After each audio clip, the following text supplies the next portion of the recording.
주일 선부예배에 나오신 성도님들을 주님의 이름으로 환영하고 축복합니다. 우리 이 시간 그레이스 찬양팀과 함께 하나님을 찬양하겠습니다.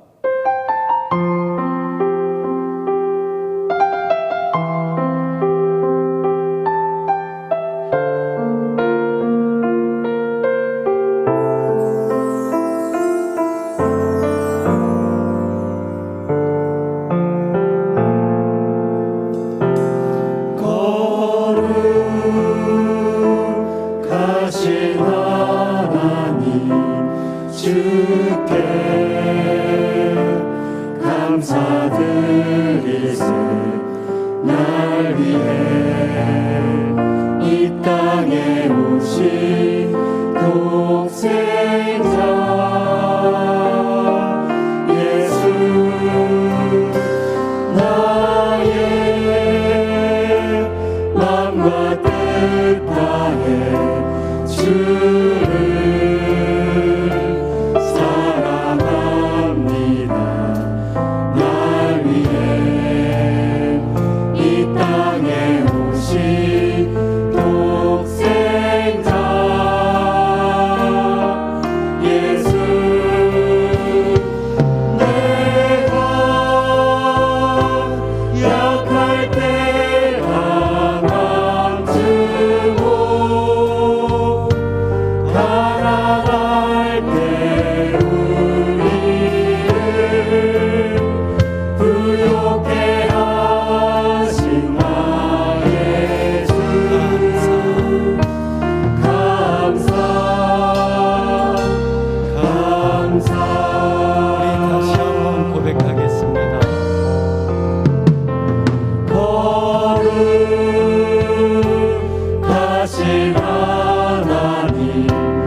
기쁜 마음으로 찬양하며 나오도록 하겠습니다.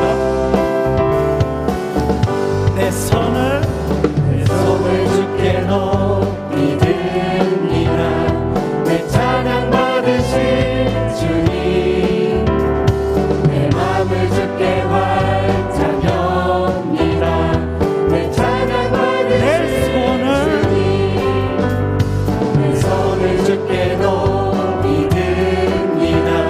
내 찬양 받으실 주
하나님께 감사 찬양의 박수를 드립니다.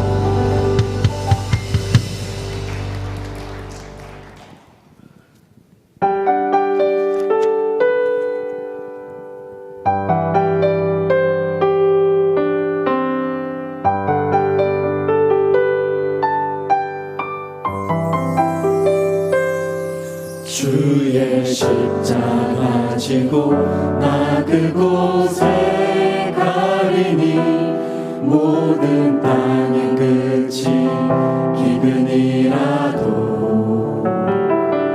주님 그곳에 나 보내셨으니 주님의 뜻 구하며 찬양하리라. 주의 영광을 위해 나 그곳에 가리니 주님의 손이 보호하시네. 내 삶은 나그네 삶이니 주 오실 날 바라며 선포하리라. 주의 십자가 먼 산에 꽂으며 주의 이름으로 세례를 주고 내 영혼 살아도 주를 위함이며 죽어도 주를 위한 것이니 성령이여 임하소서. 예배 위에 임하소서. 우리 다시 한번 고백하겠습니다. 내 십자가 지고 나 그곳에 가리니 모든 땅의 모든 땅의 끝이 기근이라도 주님 그곳에 주님 그곳에 나 보내셨으니 주님의 뜻 구하며 찬양하리라. 주의 영광을 위해 나 그곳에 가리니 주님의 손이 보호하시네. 내 삶은 나그네 삶이니 주 오실 날 바라며 선포하리라. 주의 십자가 먼 산에 꽂으며 주의 이름으로 세례를 주고 내 영혼 살아도 주를 위함이며 죽어도 주를 위한 것이니 성령이여 임하소서. 예배 위에 주의 십자가 먼 산에 꽂으며 주의 십자가 먼 산에 꽂으며 주의 이름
주께 나아가겠습니다. 거룩한 은혜를 향하여 내 마음 완전한 하나님 향하여 이곳에서 바로 이 시간 하나님을 예배합니다.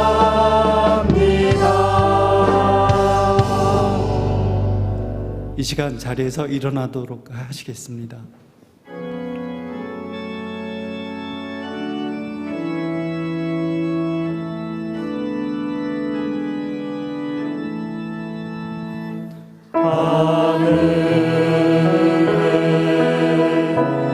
계신 아버지 이름 거룩하사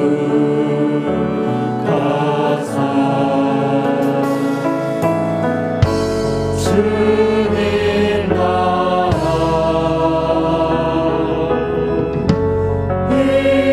임하시고 뜻이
온 세상 만물을 창조하시고 다스리시며 인도하시는 하나님, 한 주간 우리의 삶을 지키셨다가 예배 자리로 부르신 그 은혜와 사랑에 감사를 드립니다. 주님을 예배하는 이곳에 그리고 각 사람의 심령 가운데 임재하여 주시사 하나님의 형상대로 지음받은 우리 모두 마음과 뜻과 정성을 다하여 주님을 예배하오니 홀로 영광받아 주시옵소서. 지난 한 주간 우리의 죄와 허물을 주님 앞에 고백합니다. 주님의 은혜로 용서하여 주옵소서.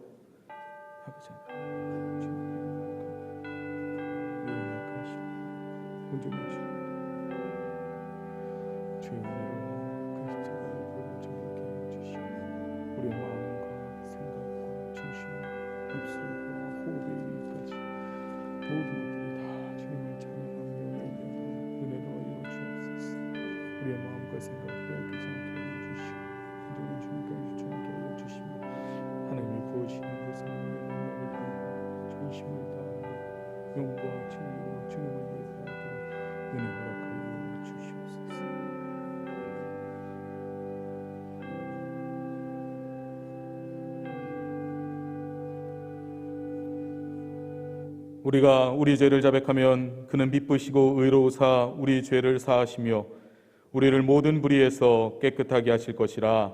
아멘. 신앙 고백하겠습니다.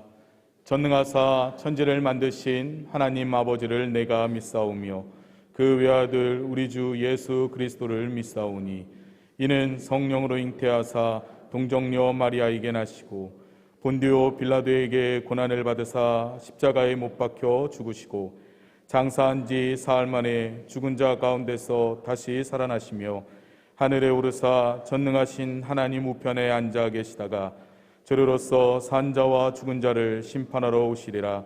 성령을 믿사오며 거룩한 공회와 성도가 서로 교통하는 것과 죄를 사하여 주시는 것과 몸이 다시 사는 것과 영원히 사는 것을 믿사옵나이다.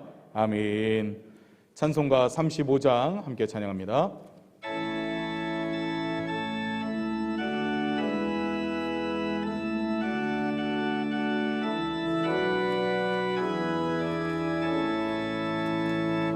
은용어로신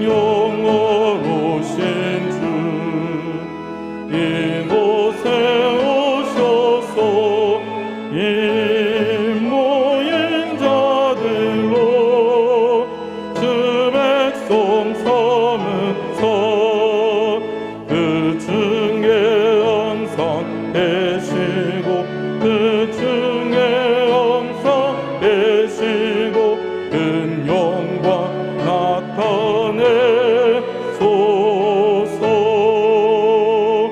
이 백성 기도와 또 예물 드림이 향내와 같으니 곧 받으옵소서. 주 예수 크신 복음을 주 예수 크신 복음을 만 백성 듣게 하소서. 또 우리 자손들 다 주를 기리고 저 성전돌같이 빛나게 하소서. 저 구원하신 능력을 그 구원하신 능력을 늘 끝날까지 주소서. 주 믿는 만민이 참 진리 지키며 예선 모두같이 주 찬송하다가 저 천국 보좌 앞에서 저 천국 보좌 앞에서 늘 찬송하게 하소서.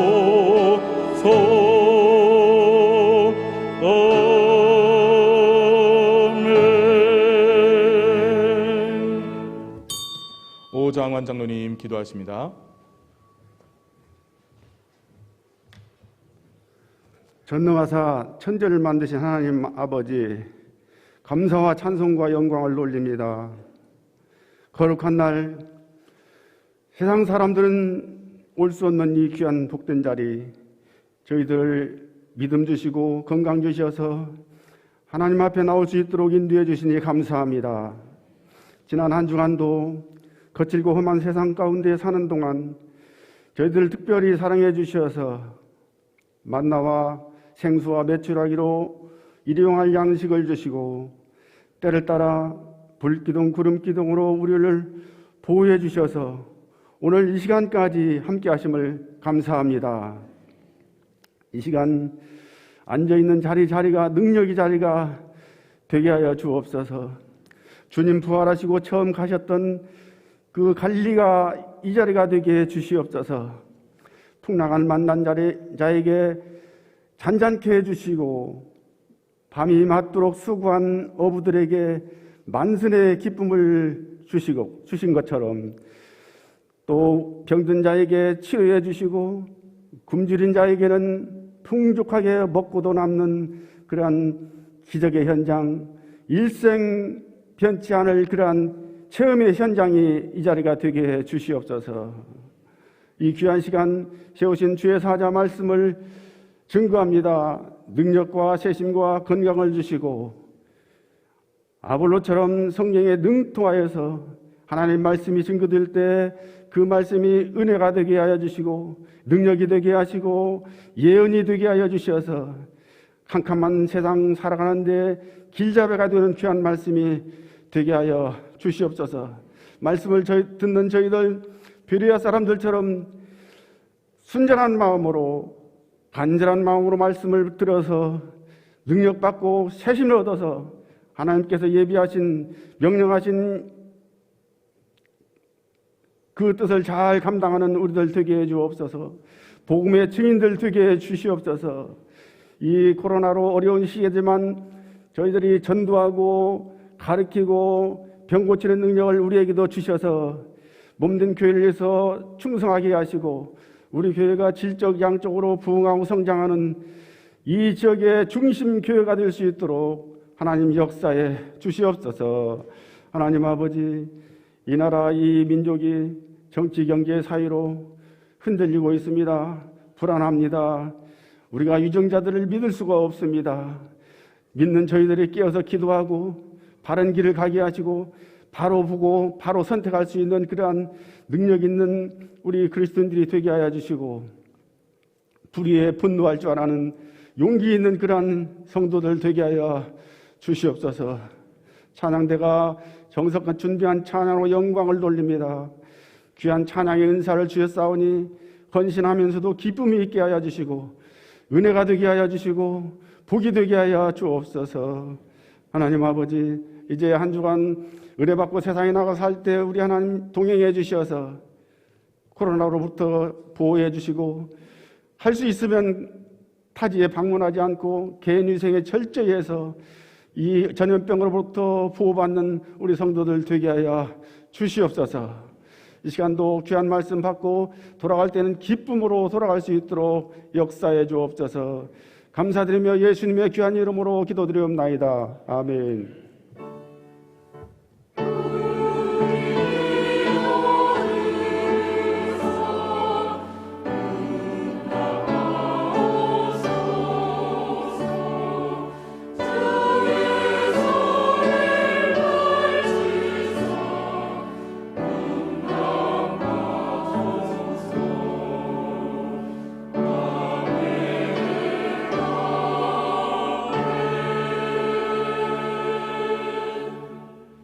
교회 소식입니다. 주보 뒷면을 함께 보시겠습니다.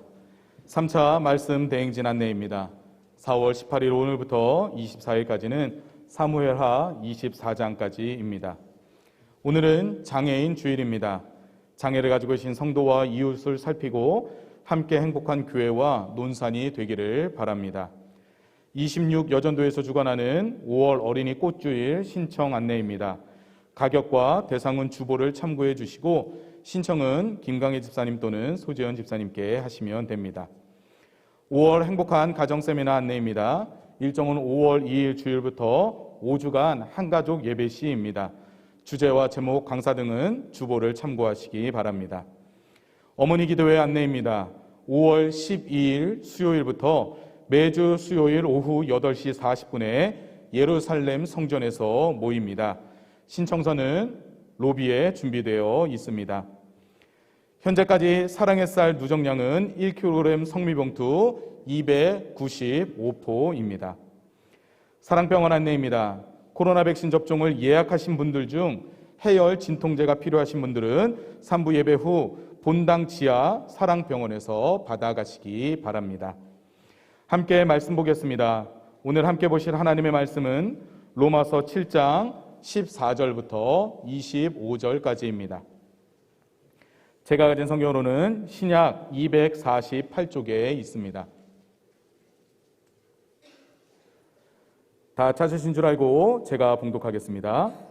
우리가 율법은 신령한 줄 알거니와 나는 육신에 속하여 죄 아래에 팔렸도다. 내가 행하는 것을 내가 알지 못하노니 곧 내가 원하는 것은 행하지 아니하고 도리어 미워하는 것을 행함이라. 만일 내가 원하지 아니하는 그것을 행하면 내가 이로써 율법이 선한 것을 시인하노니 이제는 그것을 행하는 자가 내가 아니요 내 속에 거하는 죄니라. 내 속 곧 내 육신에 선한 것이 거하지 아니하는 줄을 아노니 원함은 내게 있으나 선을 행하는 것은 없노라. 내가 원하는 바 선은 행하지 아니하고 도리어 원하지 아니하는 바 악을 행하는도다. 만일 내가 원하지 아니하는 그것을 하면 이를 행하는 자는 내가 아니요 내 속에 거하는 죄니라.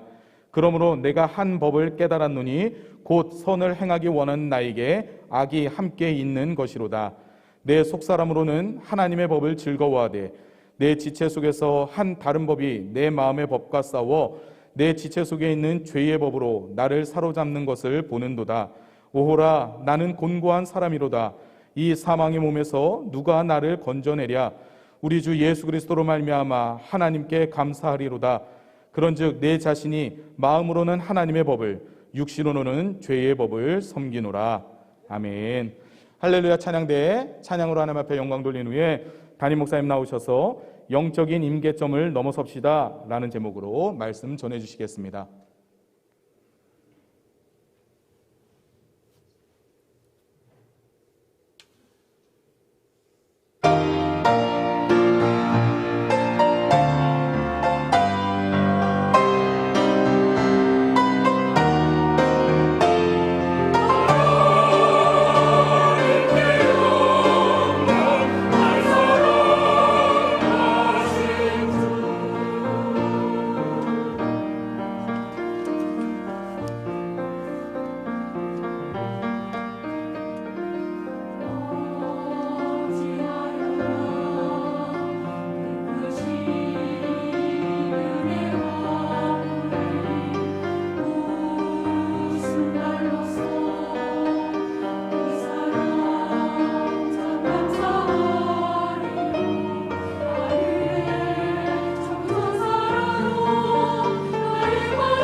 하나님께 영광의 박수 드립니다. 주님의 사랑 가운데 충만히 거하여서 오직 하나님께 영광된 삶으로 살아가는 우리 모두가 되기를 소망하고 축복합니다. 가끔씩 뉴스를 듣다 보면 지금 상황이 임계점에 다다랐다, 임계점에 임박했다, 이런 표현을 들을 때가 있습니다. 주로 어떤 정치적인 상황이나 또는 외교적 상황을 다룰 때에 사용하곤 하는 그런 표현인데, 지금의 상황이 한계의 상황에 이르렀음을 의미하는 그런 말로 쓰여집니다. 지금 상황에서 조금 더 자극이 주어지거나 더 어떤 또 다른 문제들이 쌓이게 된다면 이전과는 전혀 다른 상황이 벌어질 수 있을 그런 상황일 때에 우리는 임계점에 이르렀다라는 말을 씁니다.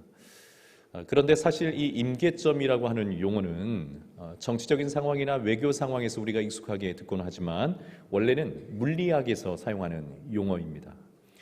그래서 사전을 찾아보니까 이렇게 설명이 되어 있더라고요.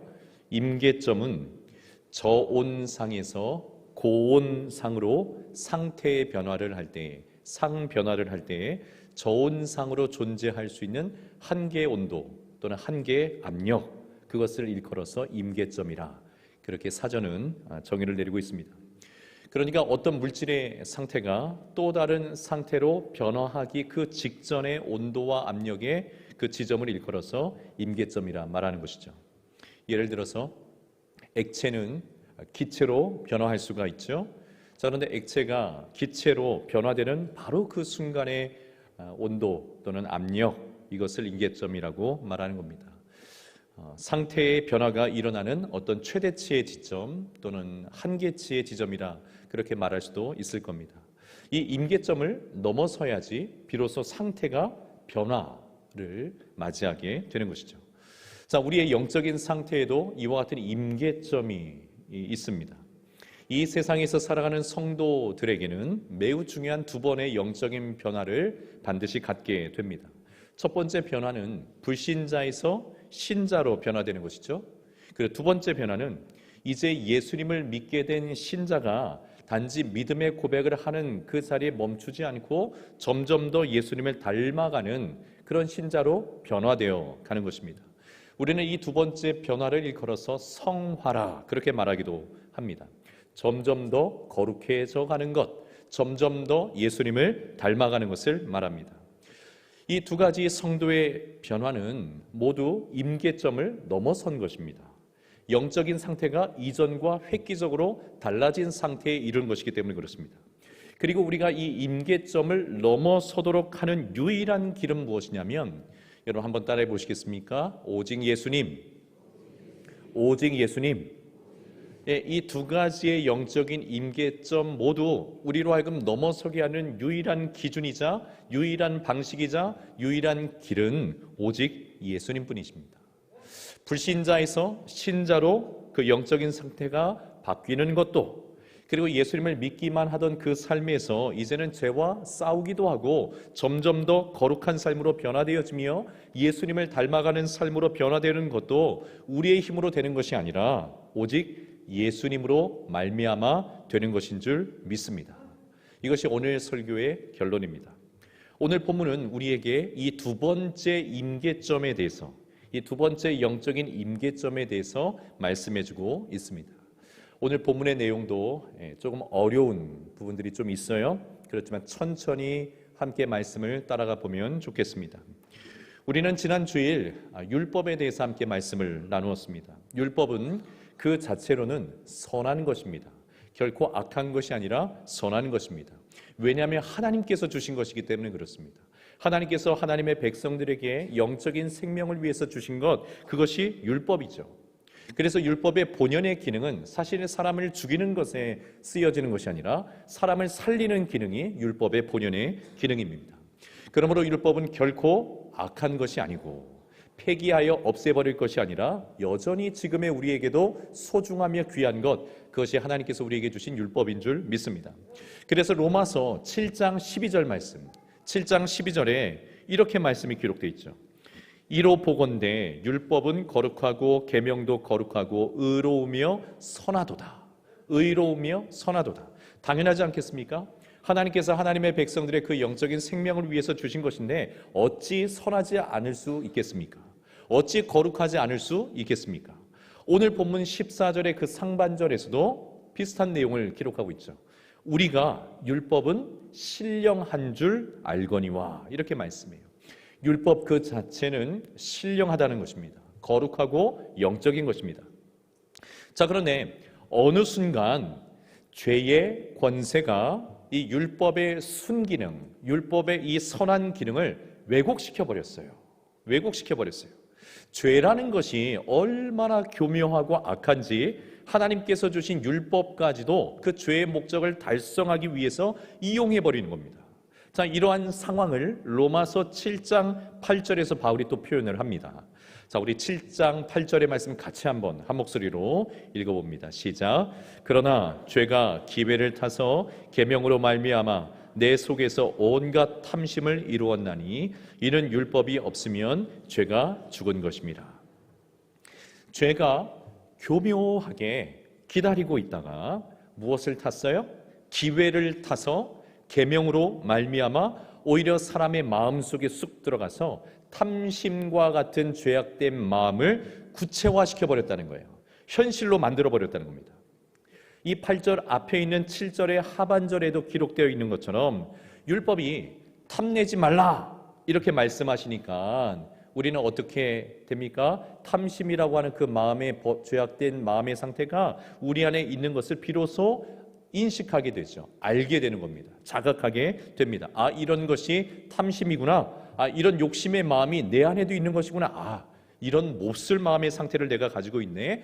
우리 스스로 탐심이라는 것이 우리 안에 있는 것을 발견하고 인정하게 됩니다. 자, 그래서 율법의 순기능대로 한다면 우리의 영혼의 생명을 위해서 율법이 알려준 그 탐심을 어떻게 해야 됩니까? 버려야 하는 게 마땅한데, 알게 됐으니까 버려야 하는 게 마땅한데, 죄가 그 순간에 기회를 타서 이 탐심의 마음을 버리도록 하는 것이 아니라 더 탐심의 마음을 자극하고 더 유혹하는 일이 우리 안에서 일어나곤 한다라는 겁니다. 일어나더라는 거예요. 여러분, 죄가 얼마나 교묘하고 간사한지 모릅니다. 지극히 선한 것들까지도 순식간에 무너뜨리는 교묘한 힘이 이 죄 속에는 있어요. 아무리 선한 일을 계획하고 도모하는 사람들이라 할지라도 그들 속에서 죄가 무엇을 타요? 기회를 타고 역사하여서 그들의 마음과 그들의 삶의 현장, 그들의 사역의 현장을 종횡무진 휘젓고 다닐 뿐만 아니라 난장판을 만들어버리는 경우들이 얼마나 많은지 모릅니다. 홀로 의로운 척 다하는 정치인들 뿐만 아니라 좋은 일은 혼자 다 하는 것처럼 보이는 NGO 단체 또는 사회단체 지도자들 뿐만 아니라 심지어 거룩한 말씀을 담당하고 그 말씀을 전해야 하는 목회자들에게도 죄는 언제든지 기회를 타서 율법의 이 순기능을 역기능으로 만들어버려서 사람들로 하여금 무너지게 하는 일들이 비일비재하다는 거예요. 비일비재합니다. 율법의 역기능이죠. 자, 그렇다고 여러분, 율법이 악한 것입니까? 이미 말씀드린 것처럼 율법은 악한 것이 결코 아닙니다. 율법은 지난 주일에 함께 말씀을 나눴죠. 마치 병원에 우리의 질병을 검사하는 검사 장비와 같아서 우리 안에 어떤 죄가 있는지, 무엇을 잘못하고 있는지 그것을 알려주고 깨닫게 해주는 매우 중요한 기능을 담당하는 선하고 거룩한 것입니다. 만약 율법이 없다면 우리가 깨닫지 못할 뿐이지 우리 안에 있는 죄는 여전히 존재하고 있어서 그 죄로 말미암아 우리는 결국 사망에 이르게 될 것입니다. 자, 이해를 돕기 위해서 다시 한 번 더 정리를 해보죠. 율법은 우리에게 탐내지 말라고 말씀합니다. 명령을 해요. 탐내지 마라. 이렇게 명령을 해요. 그래서 그 말씀, 율법을 들은 우리는 내가 예수님을 믿고 또 예수님을 영접한 사람이니까 예수님 믿는 자답게 살아야 되지. 그래, 이 율법의 말씀 경청하고 그렇게 살아보자. 마음에 결단을 합니다. 탐내지 않고자 마음에 결단을 해요. 자, 그런데 죄가 이 계명을 이용해서 오히려 내 안에 온갖 종류의 이전에 알지 못했던 수많은 종류의 탐욕이 있음을, 탐심이 있음을 일깨워주기 시작하는 겁니다. 일깨워주는 것이 계명의 원래 기능이기는 하지만 이 순간에 죄가 그것을 또한 이용하는 거예요. 그러니 우리는 우리 안에 이전에 미처 알지 못했던 여러 가지 종류의 죄악들, 탐심과 관련해서도 여러 종류의 탐심, 이것이 얼마나 많은지 비로소 알게 됩니다. 자, 그래도 여기까지는 율법의 순기능, 율법의 선한 기능이라 말할 수 있는데 문제는 뭐예요? 율법이 알려주고 깨닫게 해준 이 탐심을 우리가 우리 힘으로는 버리지를 못한다는 거예요.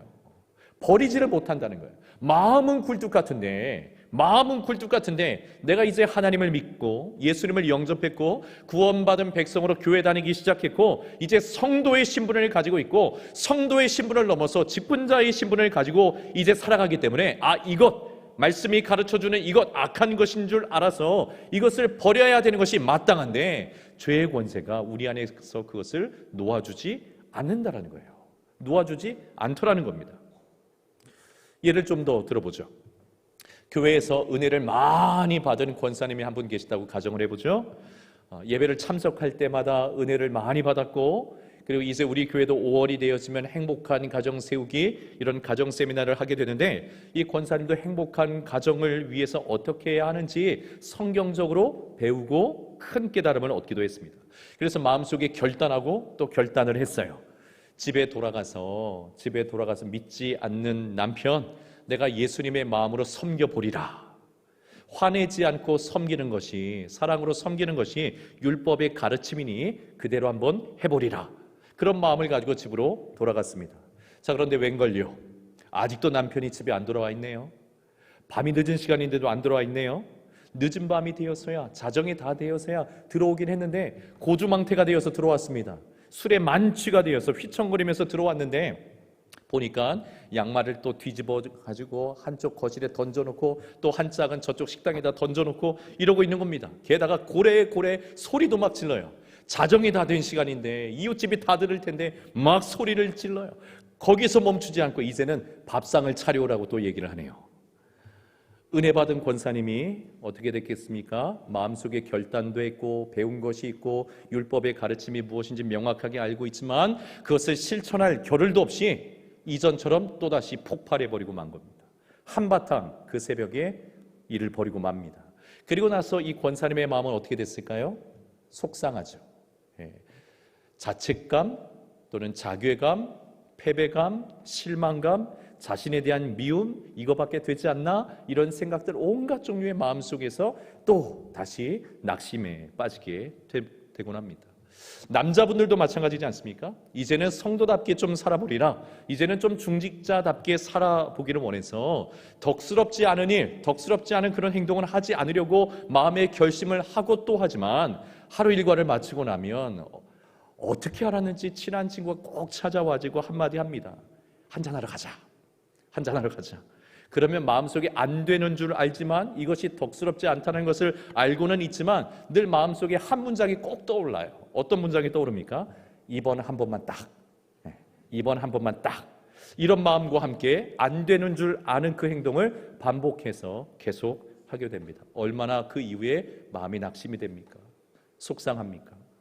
인터넷으로 음란한 영상을 보는 것, 도박에 빠져버리는 것, 잘못된 습관을 가지게 되는 것, 안 되는 줄 알지만 언제나 이번 한 번만이라는 생각과 함께 또다시 넘어지고 또 넘어지곤 하는 것이 우리의 모습이에요.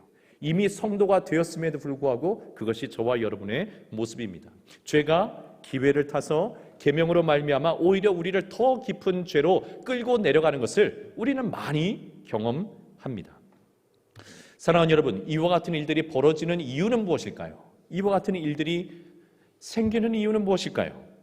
분명히 예수님을 믿고 정말 예수님을 영접했어요. 이거는 거짓이 아니에요. 진실로 예수님을 믿고 영접했어요. 그리고 하나님을 잘 섬기기를 원하는 마음이 마음속에 가득해요. 그럼에도 불구하고 왜 죄가 우리 안에서 여전히 기세등등하고 있는 것일까요? 하나님의 구원이, 나를 향한 하나님의 구원이 완전하지 못해서일까요? 성령의 능력이 이 죄의 권세보다 약해서일까요? 그렇지 않습니다. 자, 사도 바울이 그 이유를 오늘 본문에서 이야기를 하는데 우리 안에 두 가지 법이 있기 때문이다 라고 설명을 해줍니다. 만약 우리 안에 한 가지 법만 있다면 우리는 일사불란하게 살 겁니다. 한 가지 법만 따르면 되기 때문에 그렇습니다. 그렇지만 우리 안에는 두 가지 법이 있다라고 사도 바울이 이야기를 해줍니다. 그리고 법이라고 하는 것은 단지 정해진 규칙, 기록된 문장이 아니라 이 법에는 반드시 무엇이 발휘가 됩니까? 힘과 권세라는 것이 따라오죠. 다시 말하면 강제성이라는 것이 생긴다는 겁니다. 하기 싫어도 해야 하고 하고 싶어도 하지 못하게 되는 일들이 이 법이 가지고 있는 강제성으로 우리 안에서 그런 일들이 벌어진다는 거예요. 그래서 우리 안에 이 강제성을 가지고 있는 두 가지 법이 늘 끊임없이 충돌을 하고 있는 겁니다. 자, 21절에 바울의 고백을 한번 들어볼까요? 21절 제가 한번 읽어보겠습니다. 그러므로 내가 한 법을 깨달았노니 곧 선을 행하기 원하는 나에게 악이 함께 있는 것이로다. 바울이 자신 안에서 놀라운 모습을 발견합니다. 발견해요. 깜짝 놀랐습니다. 나에게 이런 모습이?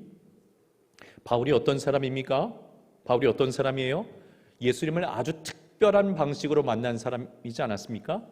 예수님을 그 신비로운 방식으로 만나서 예수님을 믿고 영접했을 뿐만 아니라 그 은혜가 너무나 크기 때문에 복음의 빚진 자라 스스로 여겼어요. 이 복음을 전하는 일이 아니라면 나는 구원을 못 받았을 것이라 생각하면 나는 죄인 중에 괴수나, 그러니 빚진 자의 마음을 가지고 복음을 전하기 위해서 자신의 인생을 이 복음 사역의 모든 것을 걸어버린 사람이 바울이었습니다. 수많은 핍박 중에서도 예수님을 증거하고 또 전하며 생명의 말씀을 이제는 편지로 써서 여러 교회에 보내기까지 했던 사람이 바울이었습니다.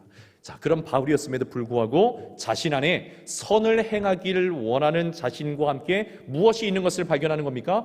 악이 함께 있는 거예요. 악이. 이런 바울에게도 속을 들여다보니까 악이 함께 있는 것을 보게 된 겁니다. 여러분, 바울이 이 악을 발견했을 때에 이 악을 지워버리기 위해서, 없애버리기 위해서 얼마나 애를 많이 썼겠습니까? 내가 누군데, 하나님께서 내게 베풀으신 은혜가 얼마나 큰데 내가 이것을 어떻게 가지고 산단 말이야? 이걸 지워버리기 위해서, 없애버리기 위해서 얼마나 몸부림치고 노력을 했겠습니까? 그런데 지워지지 않는 거예요. 그런데 사라지지 않는 거예요. 그리고 이 죄악이 단지 얼룩처럼 흔적만 남기고 있는 것이 아니라 바울이 거룩하고 고상한 일을 생각하고 그것을 실행에 옮기려고 하는 그 순간마다 자신을 또다시 죄악된 생각으로 깊이 끌고 가는 힘을 발휘하고 있다는 것을 바울이 알게 된 겁니다. 경험을 통해서 알고 있는 거죠. 자, 그래서 바울이 22절과 23절에 또다시 이렇게 고백하지 않습니까?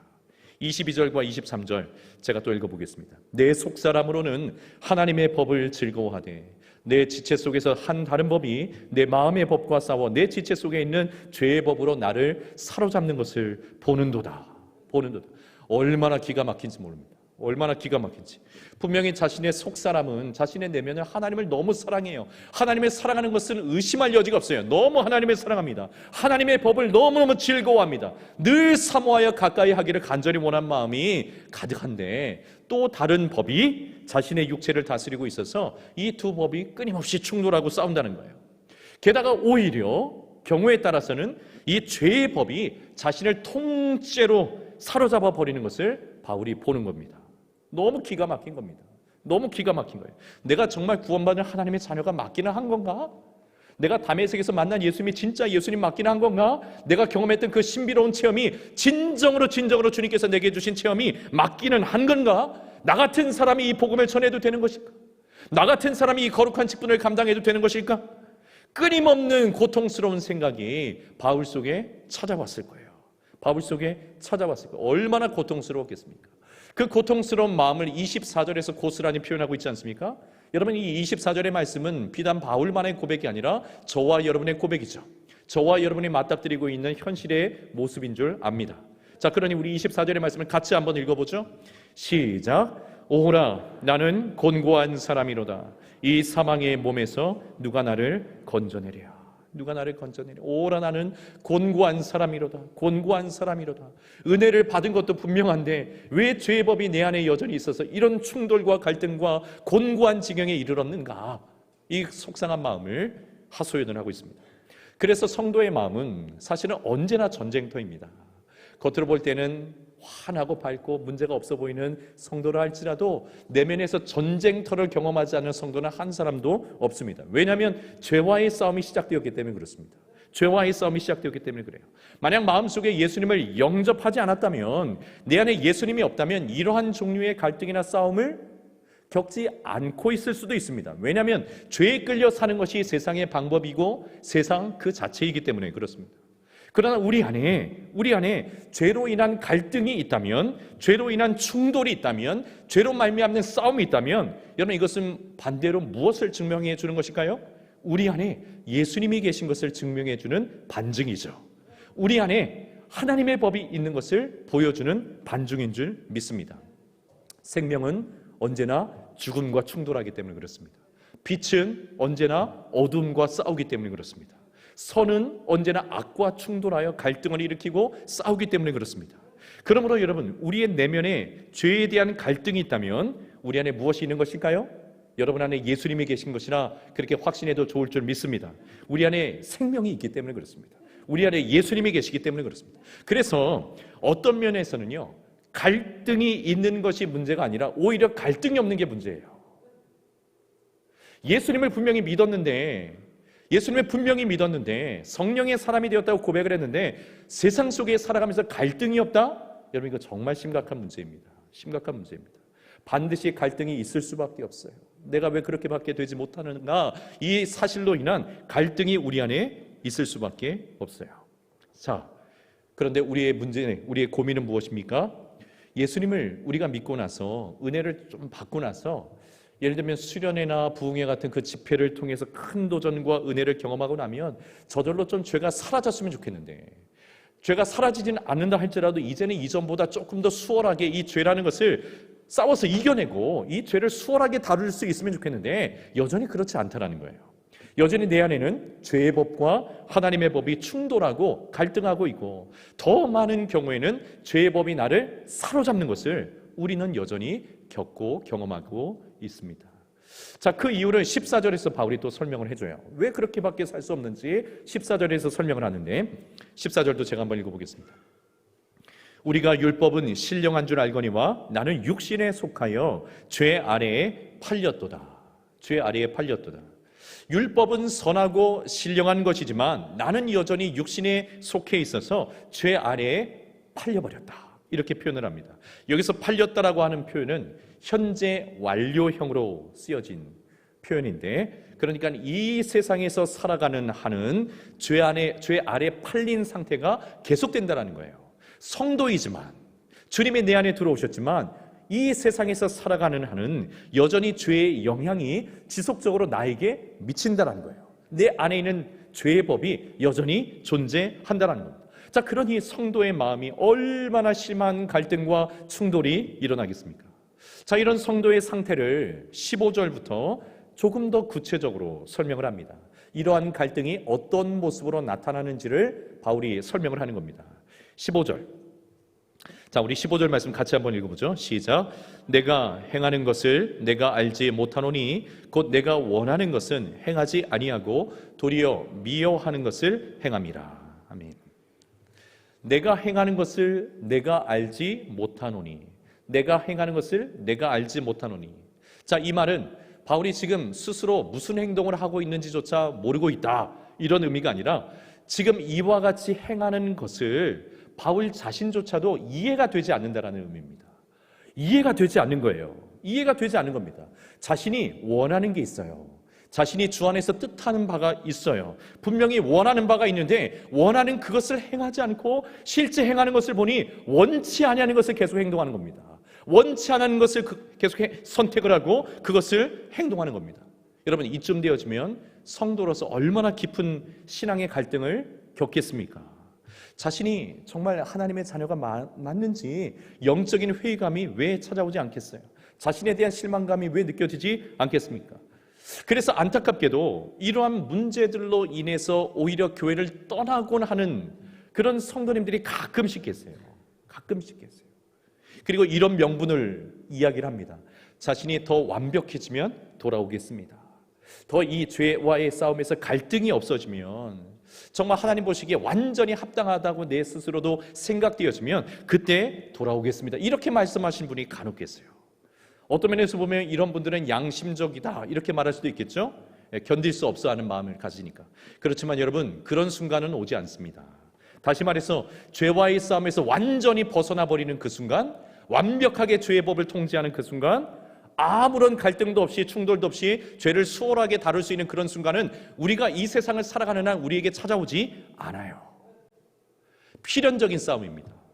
오히려 교회를 떠나 있음으로 인해서 이 갈등조차도 느끼지 못하고 더 깊은 죄 가운데 살아갈 가능성이 매우 높아집니다.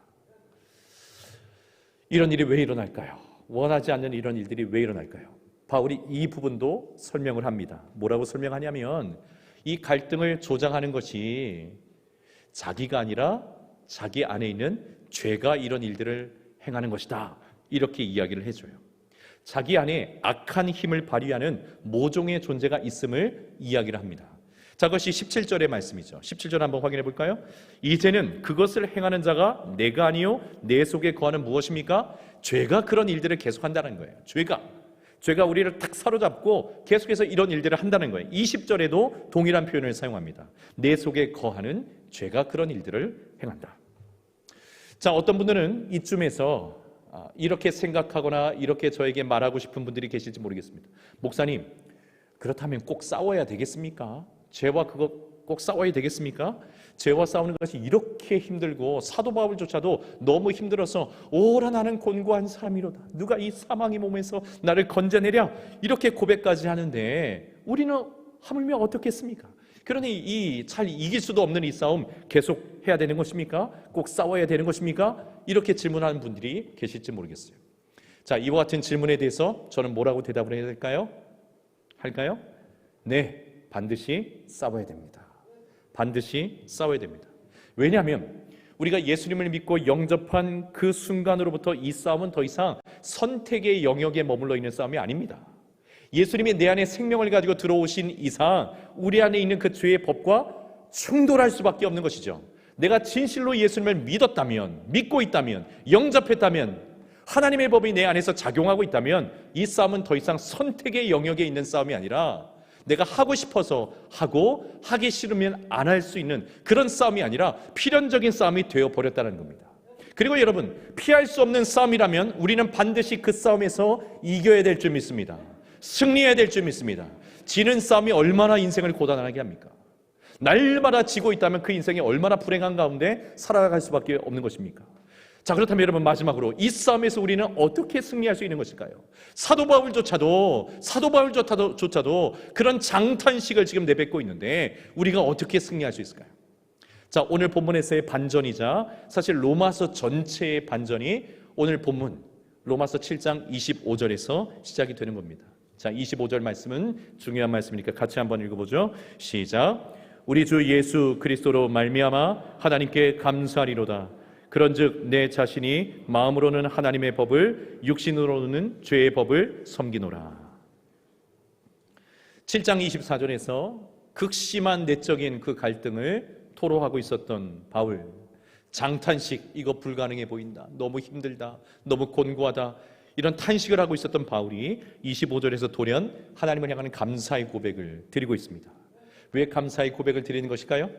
왜냐하면 이 싸움에서 승리할 수 있는 길을 비로소 알게 되었기 때문에 그렇습니다. 이 치열하고 처절한 죄와의 싸움에서 이 죄의 권세를 이기고 마침내 거룩한 삶으로 나아갈 수 있는 영적인 임계점을 넘어서 예수 그리스도를 닮아갈 수 있는 그 유일한 승리의 방법이 무엇인지 알게 되었기 때문에 그렇습니다. 그것이 무엇입니까? 바로 우리 주 예수 그리스도로 말미암는 것입니다. 예수님으로 말미암는 것입니다.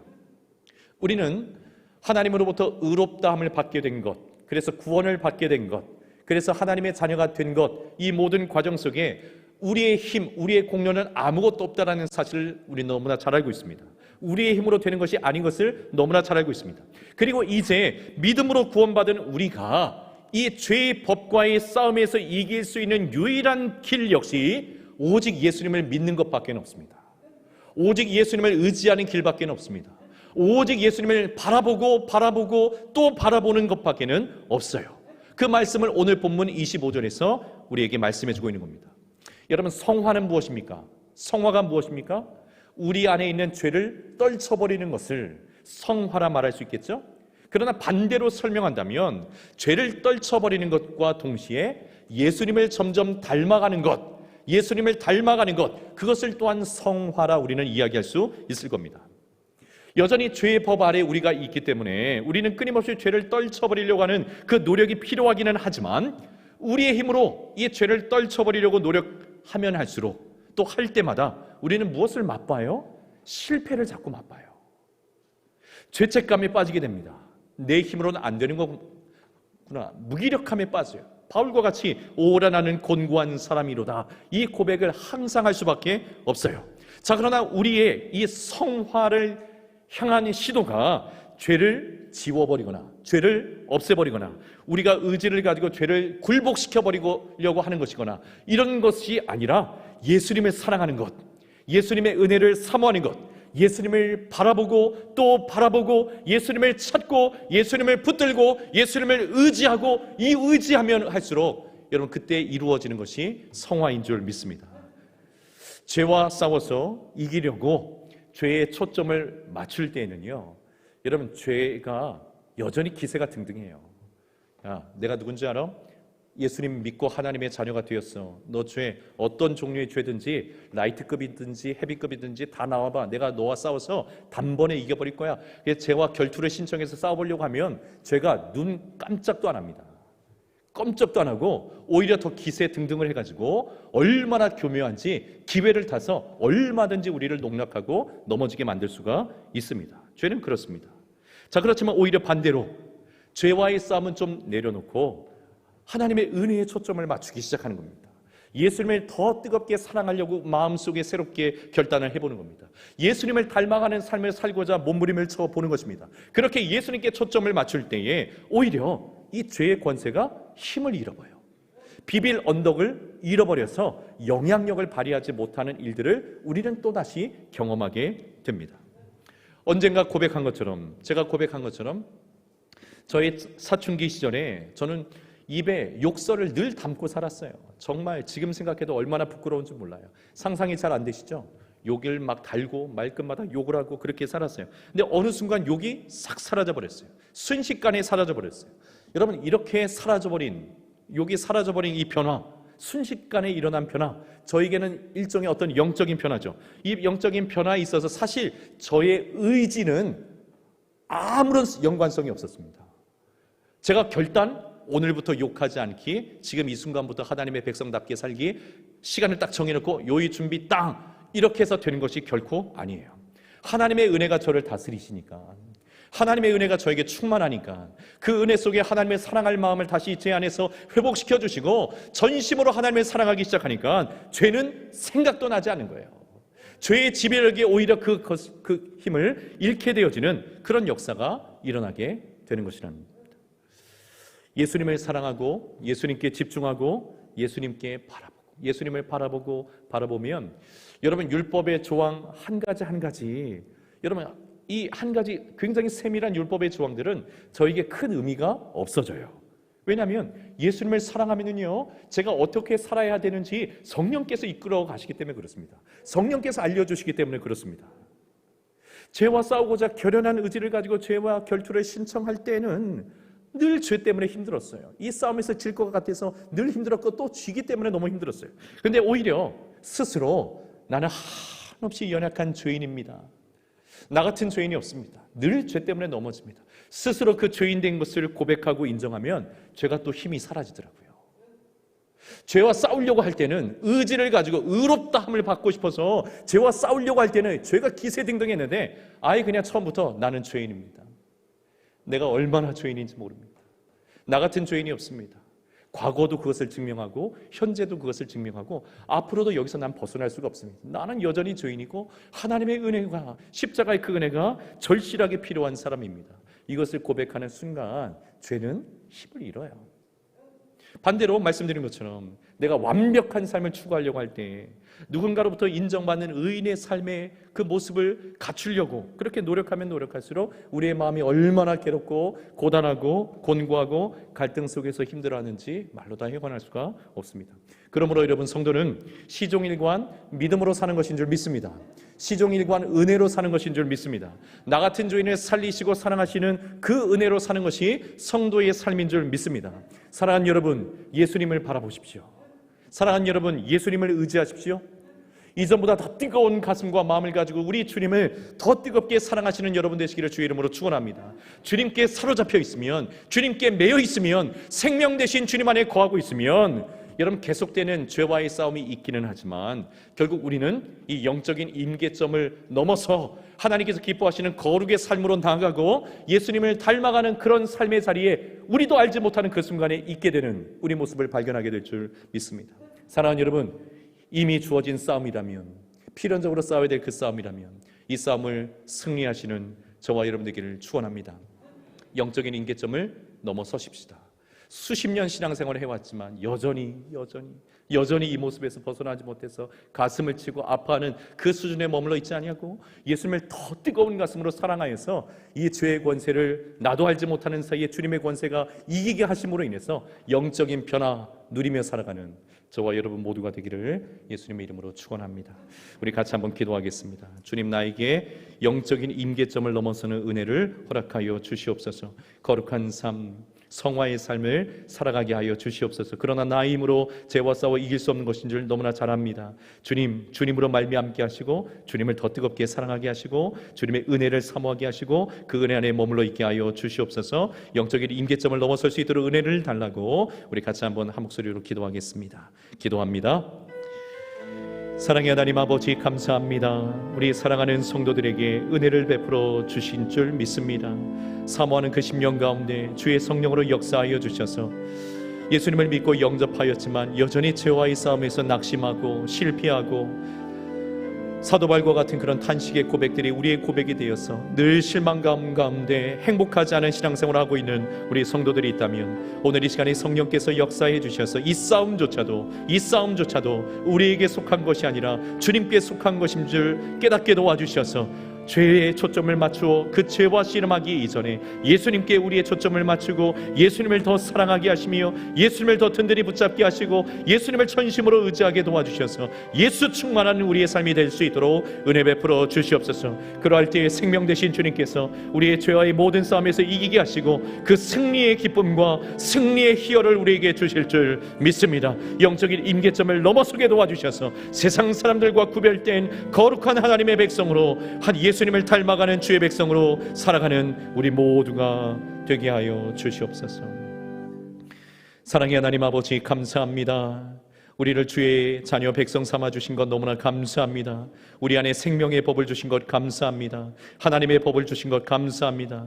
그렇지만 끊임없이 이 땅을 살아가는 동안에 우리 안에 있는 죄의 법과의 충돌로 인해서 낙심할 때 많고 실망에 빠질 때 많지만 이 싸움조차도 우리에게 속해 있지 아니하고 주님께 속해 있음을 믿습니다.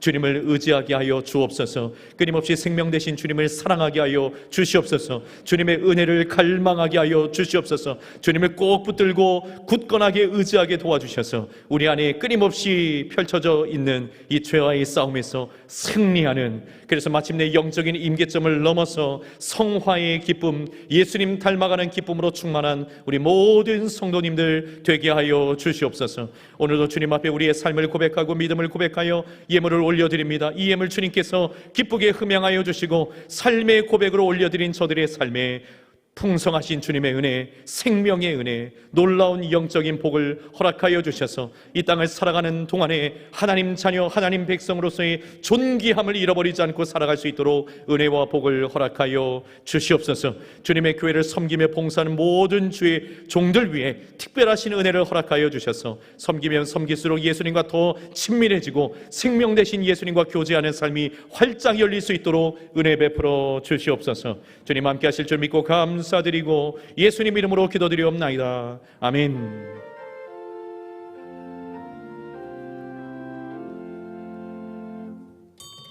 다 함께 자리에서 일어나셔서 93장 찬송합니다.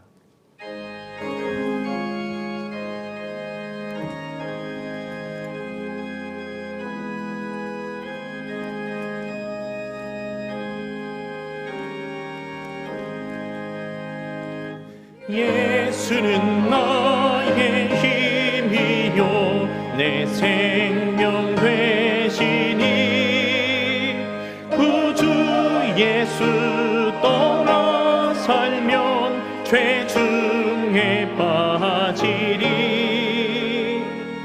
눈물이 앞을 가리고 내 맘에 근심 쌓일 때 위로하고 힘주실 주 예수. 예수는 나의 힘이요 내 친구 되시니 그 은혜를 간구하면 풍성히 받으리 햇빛과 비를 주시니 주수할 곡식 많도다 귀한 열매 주시는 주 예수. 예수는 나의 힘이요 내 기쁨 되시니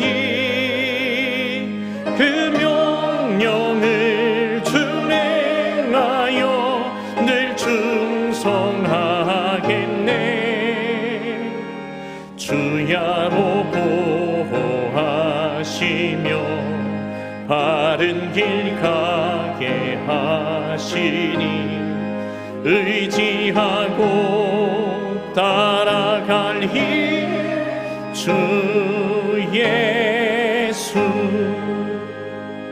예수는 나의 힘이요 내 소망 되시니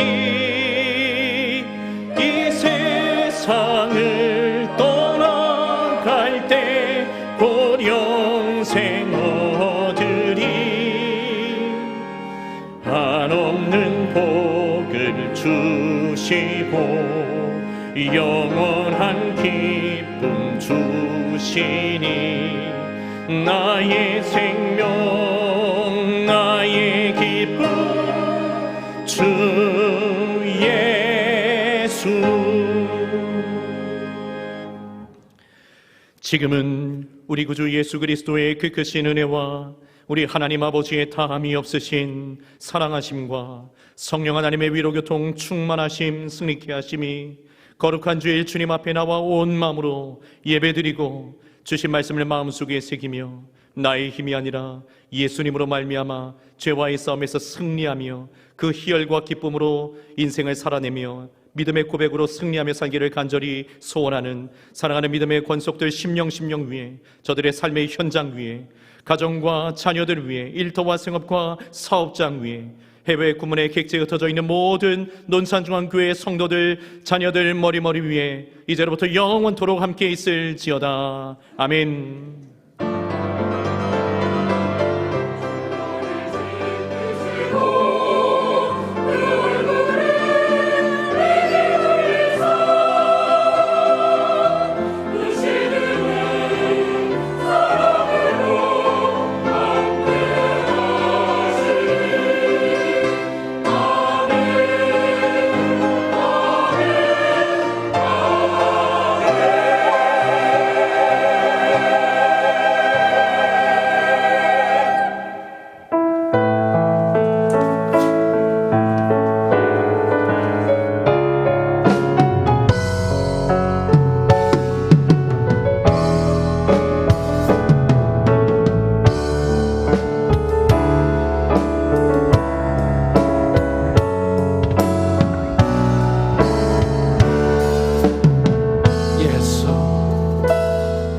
예수 우리들의 밝은 빛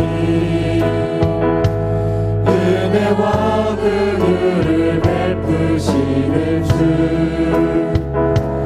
의의 길을 따라가는 주의 자녀들에게 항상 밝은 빛을 비추시네. 그는 구원의 주 그는 구원의 주 하나님 공의로 세상을 다스리시네. 주를 경외하는 자들에게 부어주시는 놀라운 주님의 영광. 하늘에서 찬란하게 빛나는 주의 영광 이 땅에 오셨네. 어둠을 밝히고 새 생명 주시네. 영원히 빛나는 나의 예수님 높이 영광과 찬양 받으실 그 이름 경배합니다. 슬픔을 거두고 내게 자유 주시네. 기쁨의 노래를 영원한 나의 예수께.